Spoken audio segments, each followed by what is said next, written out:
Se mantiene la expectativa por el dictamen de los jueces Ali Lozada y Richard Ortiz sobre el juicio político en contra del presidente de la República. El líder de la CONAIE, Leonidas Issa, amenaza con protestas si la Corte Constitucional no acepta el pedido de juicio político y si el presidente Lasso aplica la muerte cruzada. El número de fallecidos por el deslave en Alausí subió a 11.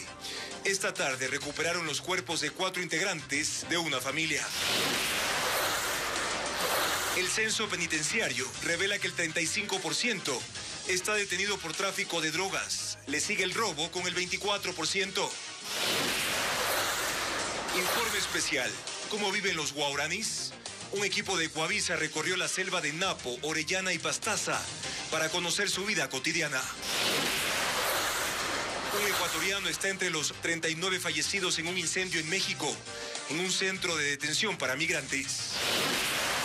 Buenas noches. Martes 28 de marzo. El país sigue a la espera de la decisión de la Corte Constitucional sobre el juicio político contra el presidente Guillermo Lasso.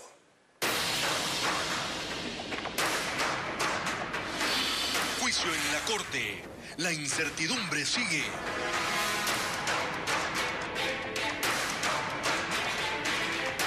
Los nuevos jueces ponentes aún no entregan su propuesta de dictamen sobre el pedido de juicio político y tampoco se ha reunido el Pleno de la Corte Constitucional.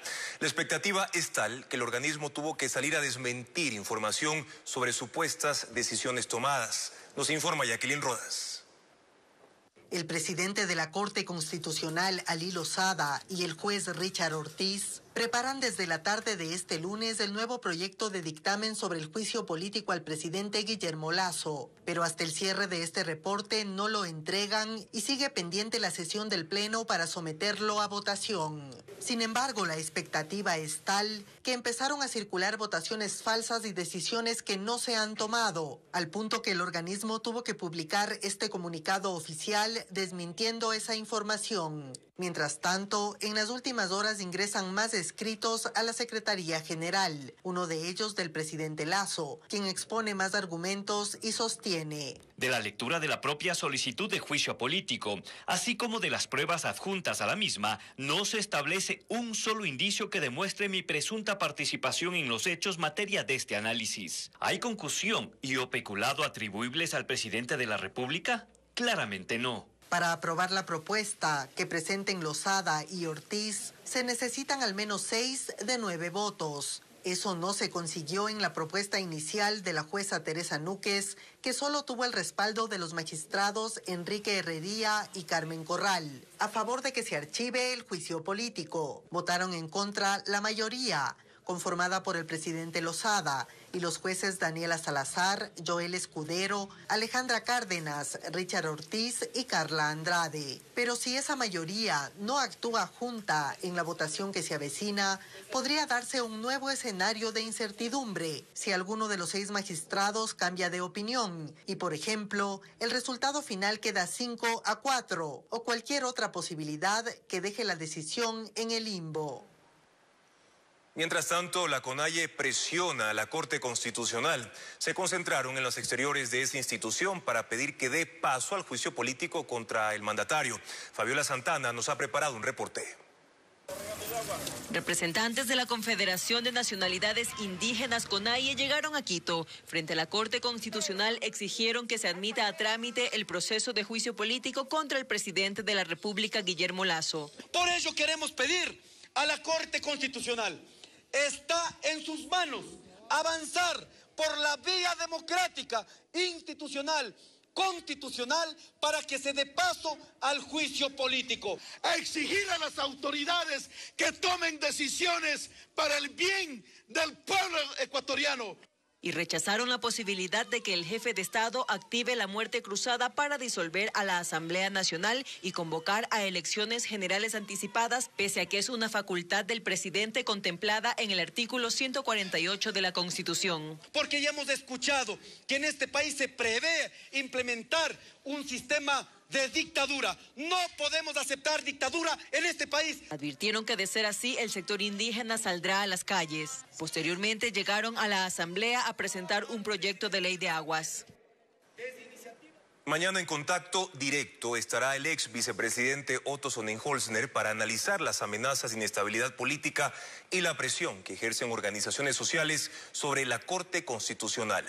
La muerte cruzada es la última opción que tiene el presidente Guillermo Lasso para evitar que sea la Asamblea Nacional la que lo destituya del cargo.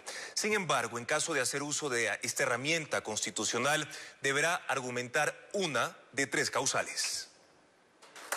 Si la Corte Constitucional da paso al trámite de juicio político contra el presidente Guillermo Lasso, el primer mandatario tendrá una última opción para evitar que la Asamblea lo destituya: la muerte cruzada. Consta en el artículo 148 de la Constitución y establece que el presidente de la República puede disolver la Asamblea Nacional por una sola vez durante los 3 primeros años de su mandato. Para ello debe argumentar una de 3 causales contra la Asamblea. La primera es por arrogación de funciones, que requiere un pronunciamiento previo de la Corte Constitucional y no frenaría el proceso de juicio político. La segunda, una injustificada obstrucción al Plan Nacional de Desarrollo. Y la tercera es que exista una grave crisis o conmoción interna. Estas 2 últimas serán efectivas con un decreto ejecutivo que, una vez publicado en el registro oficial, disolverá automáticamente la Asamblea y el Consejo Nacional Electoral deberá convocar a elecciones anticipadas. ¿Qué es lo interesante de estas 2 causales? Que no requieren un filtro de admisibilidad.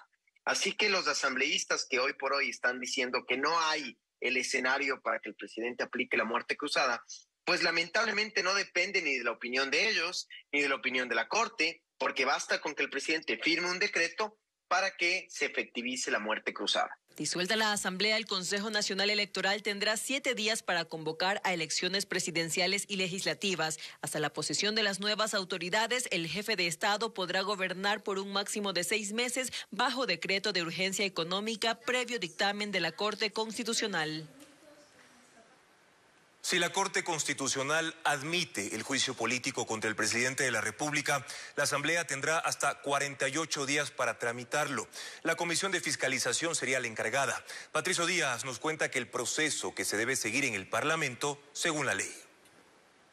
Si la Corte Constitucional admite el juicio político contra el presidente de la República y este no opta por la muerte cruzada, el mandatario encararía el proceso ante la Asamblea. Una vez el organismo constitucional envíe su dictamen, si da el visto bueno, el CAL tiene 3 días para reunirse y pasarlo a la Comisión de Fiscalización. Esa mesa tiene los plazos definidos en la ley de manera específica. Una vez recibido el documento, le da 10 días para que el presidente ejerza su defensa. 10 días más para que los solicitantes presenten las pruebas. El informe de la mesa debe ser elaborado y entregado al presidente de la Asamblea en un plazo de 10 días improrrogables. Él lo difundirá a los asambleístas para su análisis. Ahí en total son 5 días. Convocará entonces al Pleno en los 5 días siguientes y, concluido el debate, la ley da 5 días más para la decisión de destitución o no del jefe de Estado. En total serían 45 días. Son plazos, es decir, no se interrumpen ni feriados, no se interrumpen ni sábado ni domingos, son plazos. ¿Y qué es lo que debe hacer la Comisión de Fiscalización? Tendrá la facultad legal de analizar todo cuanto presenten interpelantes, acusado y más. La comisión, de ser así, va a solicitar pruebas de oficio, las pruebas de descargo y luego todo el proceso de evacuación de pruebas hasta un informe. Y si bien hubo críticas a las causales presentadas contra el presidente de la República, es en esta mesa donde todo eso se contrasta. La comisión le corresponde hacer la confrontación de las pruebas, lo que dicen los acusadores, lo que dice el acusado. Obviamente que a lo mejor hayan testigos de lado y lado, por ejemplo, ¿no? O sea, ¿a cuál testigo le creemos? Por ponerle un ejemplo, ¿no? Habrán documentos de lado y lado, ¿a cuál documentos valoramos? Y es esta mesa la que recomienda al Pleno sobre una decisión. Y será ese informe votado por los 9 miembros de la Comisión de Fiscalización el que decida si hay juicio político o no hay juicio político, si hay censura y destitución del presidente Guillermo Lasso. Así es que no solo la Corte Constitucional decide el futuro del presidente. Aunque estos son los plazos máximos, la Asamblea puede tomar una decisión antes.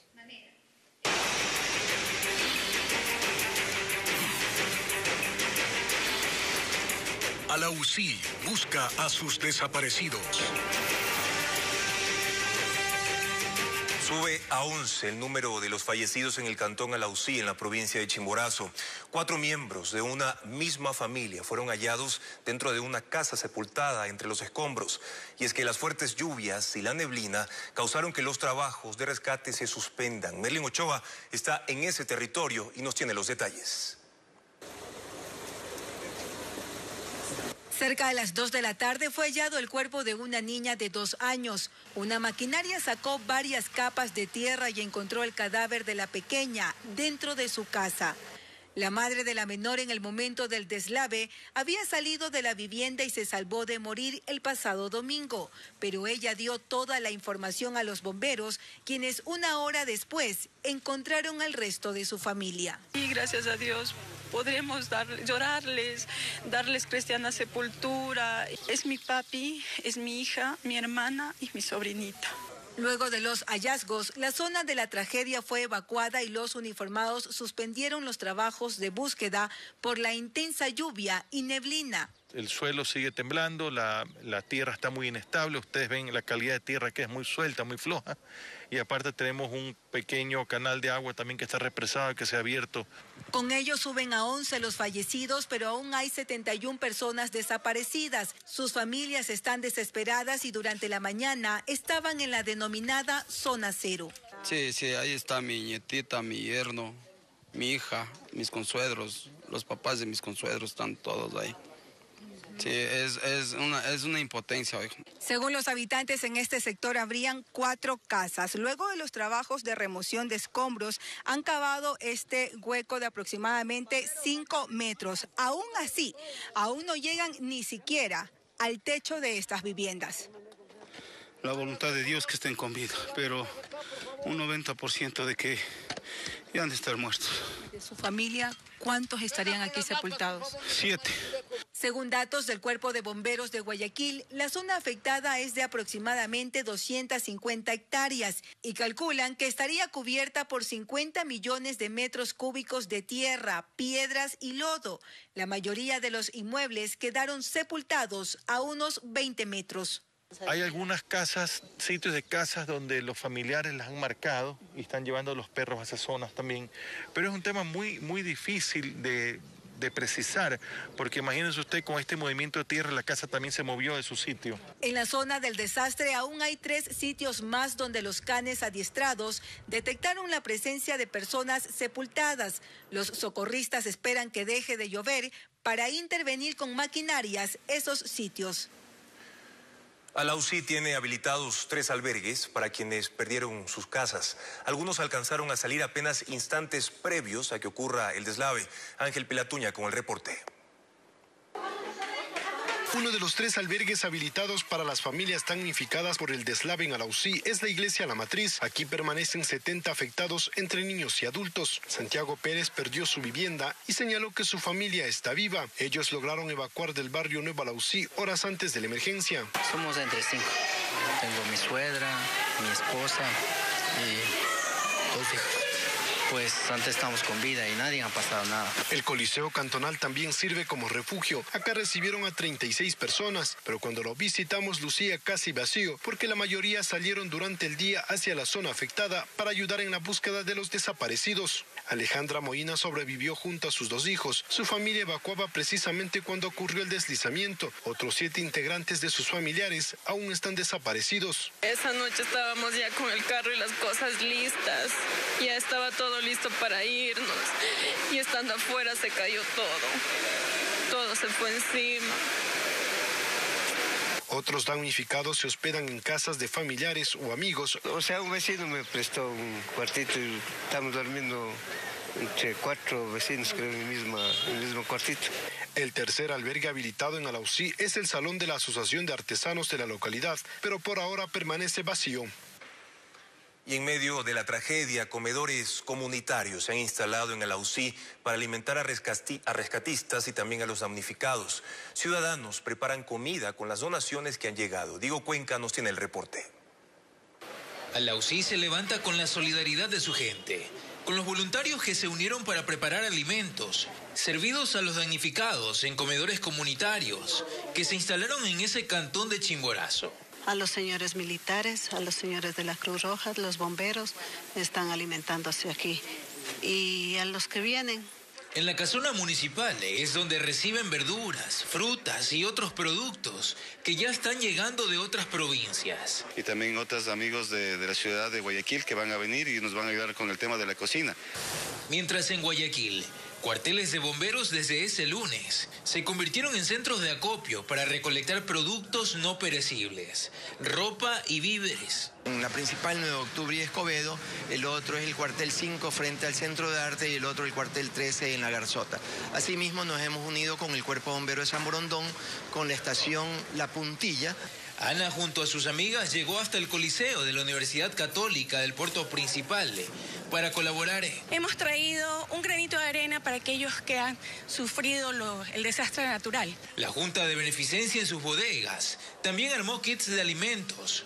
Las instalaciones están ubicadas en las calles José Mascote, entre Julián Coronel y Piedrahíta, en el centro de la urbe. Hemos desplegado un contingente que también ha trasladado al sitio medicinas, alimentos.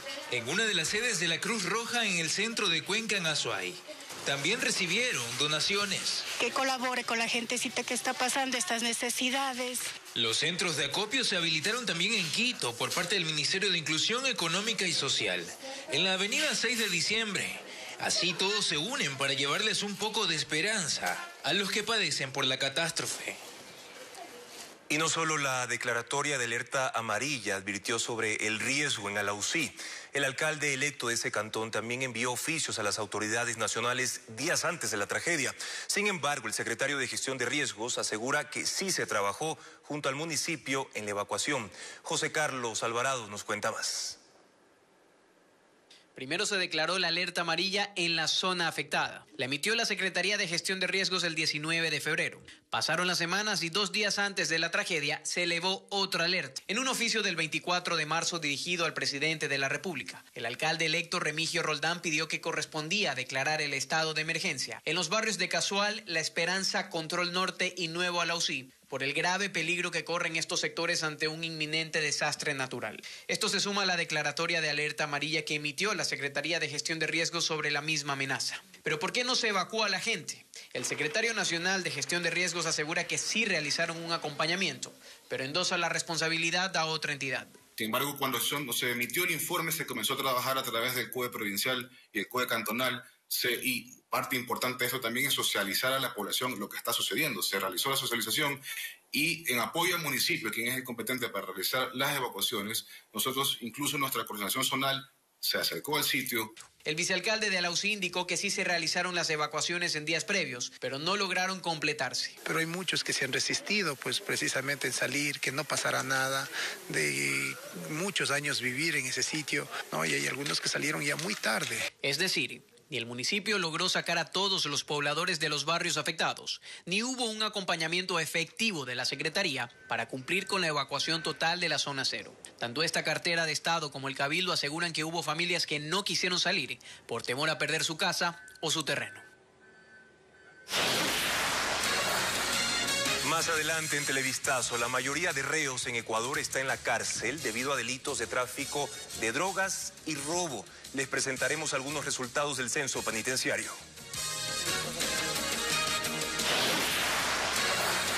Y también un equipo de Televistazo se internó en la selva de Napo, Orellana y Pastaza para conocer más de las tradiciones de una de las comunidades indígenas con mayor presencia en la Amazonía. Sigan en nuestra sintonía.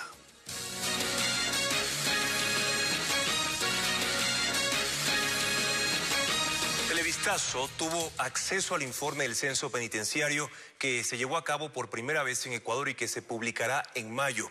Carla Elgado recogió los datos más relevantes y nos ha preparado la siguiente nota. El censo penitenciario determinó que hay 31.321 presos en 36 cárceles del Ecuador. Este proceso concluyó en noviembre pasado. El objetivo de la encuesta fue validar la identidad de los reos y establecer información que permite ejecutar políticas públicas al Estado. El 51.74% de la población penitenciaria se encuentra en un rango de edad entre 18 y 32 años, mientras que el 1.7% es mayor de 65 años. En temas de procesos judiciales, el delito predominante entre la población penitenciaria es el tráfico ilícito de sustancias, con un 34.8%, seguido del robo con 24.1%. Después le sigue robo y asesinato con el 18.5% y violencia sexual con un 17%. También se indagó en el tema de educación. Allí se conoció que, por ejemplo, el 32.92% de los reos son bachilleres y un 5.73% son analfabetos. El director del Servicio de Atención a Personas Privadas de la Libertad señala que gracias a estos primeros datos ya se realizan algunas intervenciones. Más del 24% de la población penitenciaria está educándose actualmente. Es decir, está cursando regímenes de educación total. Es decir, ya fueres bachiller, entonces tú quieres ahora sacar un título de tercer nivel. Sostiene que con la encuesta también se indagó sobre temas de salud de los reclusos. Hemos podido detectar que cerca del 8.3% de la población penitenciaria tiene problemas de hipertensión. El informe final del censo se difundirá en mayo. La cooperación penal enviada desde Panamá fue clave para que la Fiscalía sustente la acusación por cohecho dentro del caso Petroecuador. El principal de los 17 acusados en esta investigación es Nilsen Arias, y en los documentos panameños se determina cómo su esposa creó una empresa y a través de ella habría administrado parte del dinero de los sobornos. Francisco Garcés nos cuenta cómo funcionó este esquema. Los sobornos del caso Petroecuador habrían servido hasta para remodelar una propiedad en Quito. Así se descubrió luego de revisar los documentos que envió Panamá como cooperación penal a la Fiscalía ecuatoriana. Una parte de esa cooperación contiene documentos de una empresa de Irma Romero, esposa de Nilsen Arias, quien fue gerente de comercio internacional de Petroecuador entre 2010 y 2017 y que, según la Fiscalía, es el principal artífice de un mecanismo que benefició a varias empresas intermediarias de hidrocarburos con la firma de los contratos de preventa de petróleo ecuatoriano. La empresa es Carey del Sur, creada en Panamá en el 2011 y que fue adquirida por Romero en el 2013, como se verifica en este documento del 24 de abril de ese año, que certifica que es dueña de las 300 acciones de la firma. Según los documentos, era una compañía dedicada a la consultoría y certifica que sus principales clientes son Will & Trading de Islas Vírgenes Británicas, Molena Holding de Panamá y Halliburton Investments de Estados Unidos. A las cuentas de la empresa entraron más de $5 millones de los sobornos, que fueron justificados con contratos. Entre ellos, varios con Energy Intelligence de Antonio Peré. Peré en Estados Unidos se declaró culpable de haber recibido sobornos por los contratos de Petroecuador. Muchos de los gastos de Carey del Sur se justificaron con contratos, entre ellos uno para remodelar un inmueble en un valle de Quito por $59.100. Según los documentos de la cooperación panameña, la empresa de la esposa de Arias es solo una de un entramado de firmas en paraísos fiscales, además de Estados Unidos, Singapur y Portugal, en las que el matrimonio Arias Romero habría manejado el dinero de los sobornos. Ambos están vinculados al caso en el Ecuador, así como los hermanos Antonio y Enrique Perey Casa, varios exfuncionarios de Petroecuador y del Ministerio de Finanzas, entre otros. La instrucción fiscal se cerró hace una semana y la Fiscalía ahora espera la fecha para la audiencia preparatoria de juicio. El gobierno tiene planificado para este año emitir deuda interna por más de $3.800 millones. Más de la mitad de esa cantidad será a través de la colocación de bonos en el Instituto Ecuatoriano de Seguridad Social, el IES. ¿En qué consiste este mecanismo financiero? Se lo contamos en el siguiente reportaje. En este año, una de las fuentes de financiamiento del Estado seguirá siendo el Instituto Ecuatoriano de Seguridad Social. Según el presupuesto estatal de 2023, el gobierno espera obtener ingresos por casi $2.400 millones por colocación de bonos. ¿Cómo funciona esta operación financiera? El gobierno coloca bonos soberanos, por ejemplo, en el Seguro Social, a cambio de recursos que son inyectados al presupuesto general del Estado.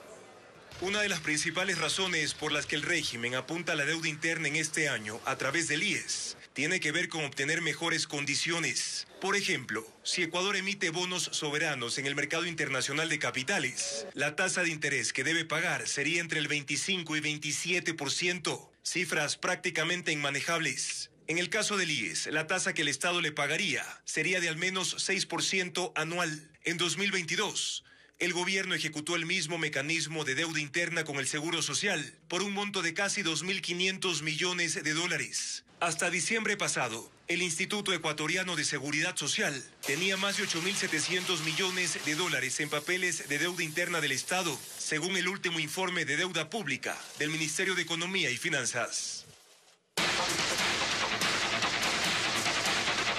¿Y ellos cómo viven? La nacionalidad guaraní es una de las comunidades indígenas con mayor presencia en la Amazonía ecuatoriana.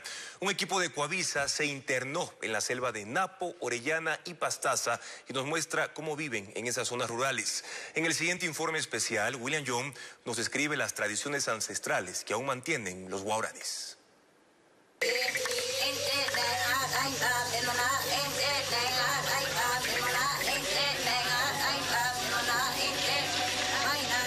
La danza guaraní, un canto de bienvenida.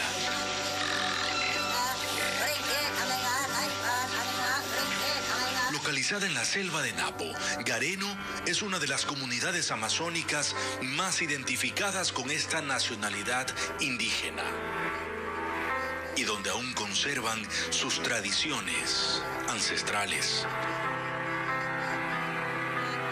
Pero llegar a ellos no es sencillo, grabarlos menos.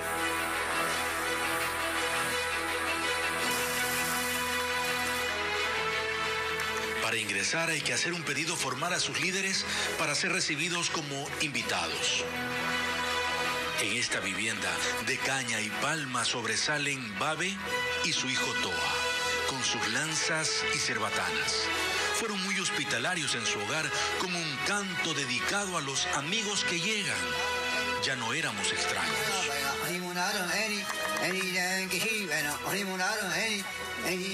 Su vestimenta sigue siendo como la de sus antepasados: coronas, collares y pintura en sus rostros.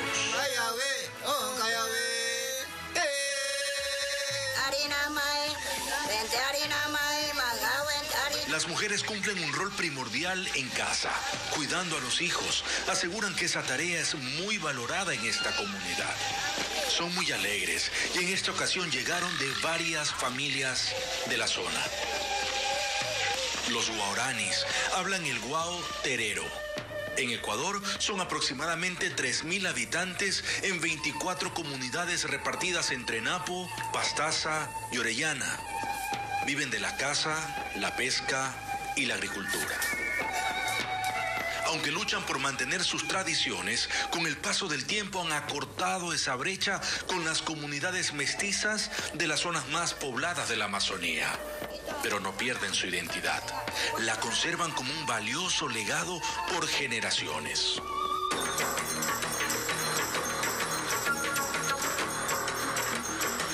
La ruta continuó en canoa para cruzar el límite del territorio quichua e ingresar a zona guaraní, como lo indica este letrero.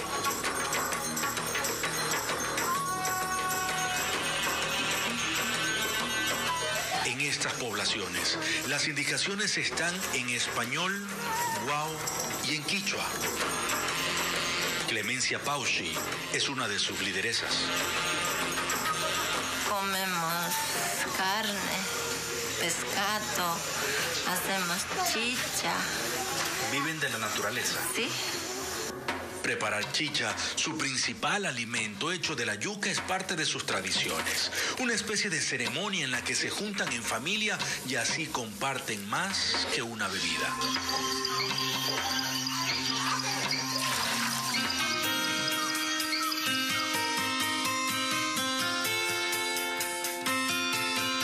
Y luego de varios días en la Amazonía, llegamos a la denominada capital del pueblo guaraní, Toñampare, en el corazón de la selva de Pastaza. Vimos a pocos con vestimenta típica. La mayoría la usa en días festivos o rituales. Claudia Nomenga es la vicepresidenta de esta comunidad. Fue nuestra guía en este recorrido a través de la historia de los guaraníes. Mantener nuestra cultura, nuestra vestimenta, nuestro idioma. Nosotros con el tiempo, si dejamos como madres o no valoramos nuestra cultura, se va a ir perdiendo. Poco a poco va a perder. Por eso tenemos que mantener para que nuestros hijos, ya con el tiempo en generación, se mantengan ahí. Nos despedimos de esta comunidad con una riqueza ancestral que tratan de cultivarla para no olvidarla.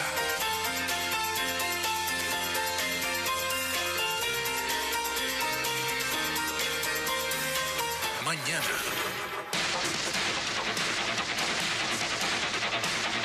Y así podemos llevar hacia adelante nuestra cultura y no dejarla atrás. ¿Y ellos cómo viven? Mañana a la 1:00 p.m. y 7:00 p.m. en Televistazo, aquí en Ecuavisa.